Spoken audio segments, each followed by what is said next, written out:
नमस्कार।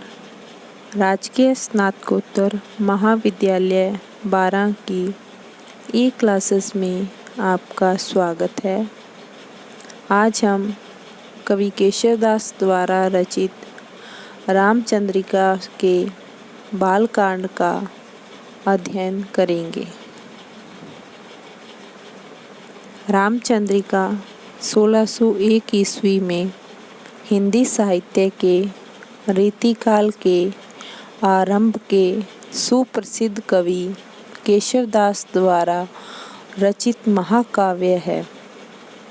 39 प्रकाशों में विभाजित इस महाकाव्य में कुल 1717 छंद हैं। इसमें सुविदित भगवान राम की कथा वर्णित है। फिर भी यह अन्य रामायणों की तरह भक्ति प्रधान ग्रंथ न होकर काव्य ग्रंथ ही है। रामचंद्रिका के माध्यम से कवि का पांडित्य प्रदर्शित हुआ है। संवाद योजना, अलंकार योजना, छंद योजना की दृष्टि से यह काव्य कवि के आचार्यत्व के कौशल को ही प्रस्तुत करता है। रामचंद्रिका में छंदों की अधिकता के कारण रामस्वरूप चतुर्वेदी ने इसे छंदों का अजायब घर कहा है। केशव को रीतिकाल का युग निर्माता साहित्यकार तथा हिंदी का प्रथम आचार्य कवि माना गया है। इस दृष्टि से रामचंद्रिका में भी आचार्यत्व की प्रबलता स्पष्ट दिखती है। शैली की दृष्टि से इसमें विविध प्रकार के छंदों के उदाहरण प्रस्तुत करने की प्रवृत्ति दिखाई पड़ती है। रामचंद्रिका की भाषा संस्कृत प्रधान ब्रज भाषा है। संस्कृत शब्दों के अत्यधिक प्रयोग तथा अलंकार के चमत्कार के चक्कर में पड़ जाने से रचना बोझिल और क्लिष्ट हो गई है।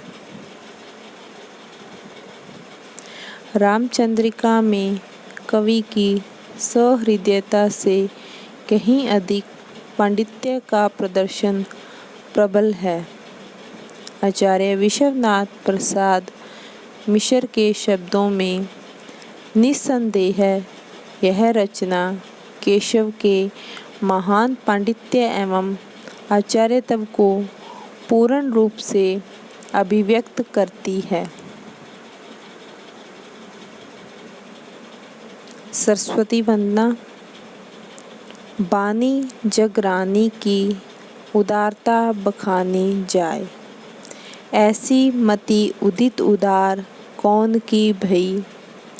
देवता प्रसिद्ध सिद्ध ऋषि राज तप वृद्ध, कही कही हारे सब कही न केहूँ लई।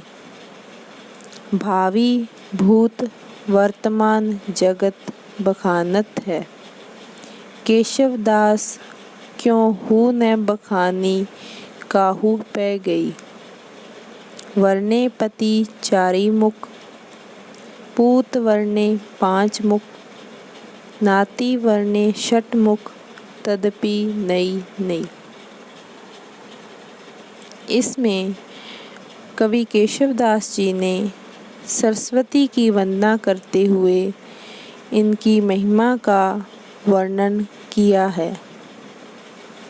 बानी जगरानी की उदारता बखानी जाए, ऐसी मति उदित उदार कौन की भई। मति का अर्थ है बुद्धि, भई का अर्थ है हुई। बानी जगरानी यानी वाणी, जग संसार, संसार की रानी, संसार की देवी यानी कि सरस्वती देवी।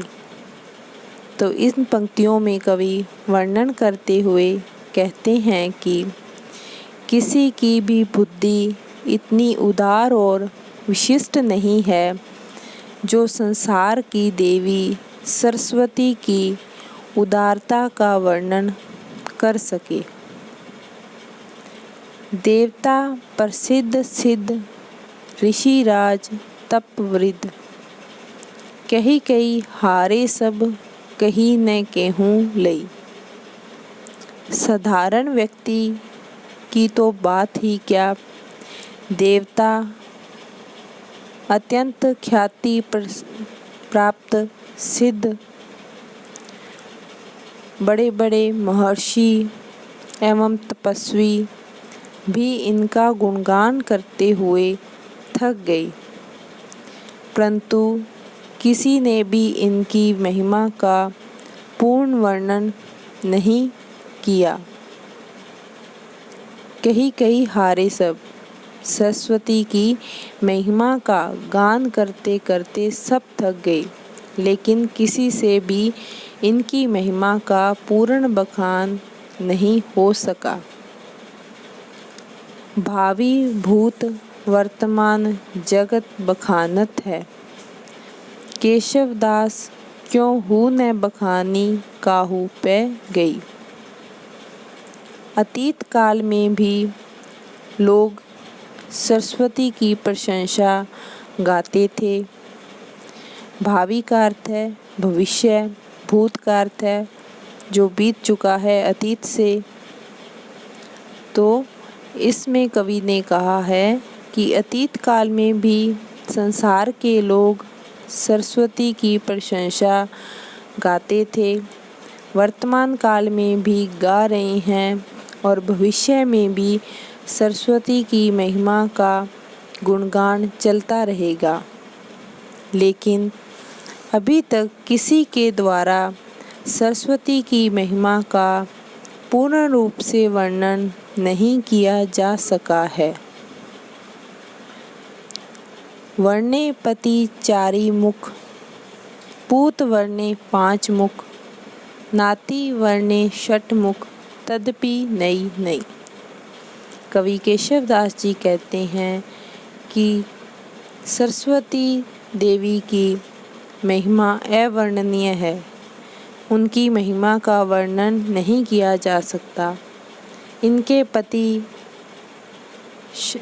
चारि मुख यानी कि चार मुख वाले ब्रह्मा, इनके पति ब्रह्मा ने अपने चार मुखों से, इनके पुत्र यानी कि शिवजी उन्होंने अपने 5 मुखों से, और नाती कार्तिकेय ने अपने 6 मुखों से इनकी महिमा का वर्णन किया है।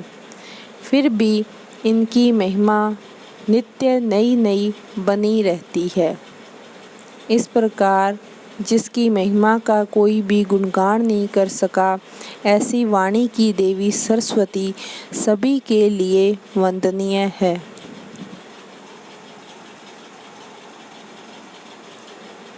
राम वंदना। पूरण पुराण अरुपुरुष पुराण, परि पूरण बतावे न बतावे और उक्ति को। दर्शन देत जिन्हें दर्शन समझे न, नेति नेति कहें वेद छांडी आन युक्ति को। जानी यह केशोदास अनुदिन राम राम, रटत रहत न डरत पुर रुक्ति को। रूप देहि अणिमाही, गुण देहि गरिमाही, नाम देहि महिमाई, भक्ति देहि मुक्ति को। इन पंक्तियों में कवि केशवदास जी ने भक्ति भाव से भगवान श्री राम के अनादि एवं अनंत रूप को बतलाकर उनकी महिमा का गुणगान किया है। कवि केशवदास जी इन पंक्तियों में श्री राम की महिमा का वर्णन करते हुए कहते हैं, पूरण पुराण अरुपुरुष पुराण। परिपूर्ण बतावे न बतावे और उक्ति को। कवि केशवदास जी वर्णन करते हुए कहते हैं कि सभी पुराने, पुराण का अर्थ पुराने, सभी पुराने पुरुष तथा आप्त पुरुष श्री राम को पूर्ण ब्रह्मा बताते हैं। इसके अतिरिक्त अन्य कुछ भी नहीं कहते। दर्शन देत जिन्हें दर्शन समझे न, नेति नेति कहे वेद छाड़ी आन युक्ति को। श्री राम के जिस स्वरूप को सांख्य, योग, वेदांत आदि दर्शन शास्त्र भी स्पष्ट नहीं कर पाए हैं, उनके बारे में वेद भी वास्तविक तथ्य प्रकट नहीं कर सके और नेति नेति कहकर वेदों ने भी भगवान श्री राम के अनादि एवं अनंत स्वरूप की ओर संकेत किया है। वे श्री राम जिनको वेदों ने, दर्शन शास्त्रों ने अनादि और अनंत स्वरूप ब्रह्मा बताया है, वे श्री राम अपनी भक्त वत्सलता के कारण अपने भक्तों को सहज दर्शन देते हैं। इन पंक्तियों में दर्शन देत जिन्हें दर्शन समझे न, इसमें दर्शन शब्द में यमक अलंकार है। दर्शन देत, पहले शब्द दर्शन का अर्थ है दर्शन देना, कि भगवान अपनी वत्सलता के कारण अपने भक्तों को दर्शन देते हैं। दूसरी बार जो दर्शन शब्द आया है वो सांख्य, योग, वेदांत दर्शन शास्त्रों के लिए आया है। इस प्रकार जहाँ एक ही शब्द दो बार आए परंतु दोनों बार उसका अर्थ भिन्न हो तो वहाँ यमक अलंकार होता है। इस प्रकार इस पंक्ति में दर्शन शब्द में यमक अलंकार है। जानी यह केशोदास अनुदिन राम राम, रटत रहत न डरत पुर रुक्ति को। कवि केशवदास जी कहते हैं कि भगवान श्री राम की इसी भक्त वत्सलता को जानकर मैं रात दिन राम राम की अनुदिन का अर्थ होता है प्रतिदिन, प्रतिदिन मैं राम नाम की रट लगाता रहता हूँ और मुझे इस बात की चिंता भी नहीं है कि बार बार राम राम की रट लगाने पर मैं उसकी पुनरुक्ति कर रहा हूँ। मुझे तो सिर्फ इतना विश्वास है कि रूप देही अणिमाही, कि भगवान श्री राम के स्वरूप का चिंतन करने से अणिमा नामक सिद्धि प्रदान होती है। अर्थात भगवान श्री राम के स्वरूप का चिंतन अणिमा नामक सिद्धि प्रदान करने वाला है। गुण देही गरिमाही, और उनके गुणों का बखान गरिमा नामक सिद्धि प्रदान करने वाला है। नाम देही महिमाई, और भगवान श्री राम के नाम का स्मरण करने से महिमा नामक सिद्धि प्राप्त होती है।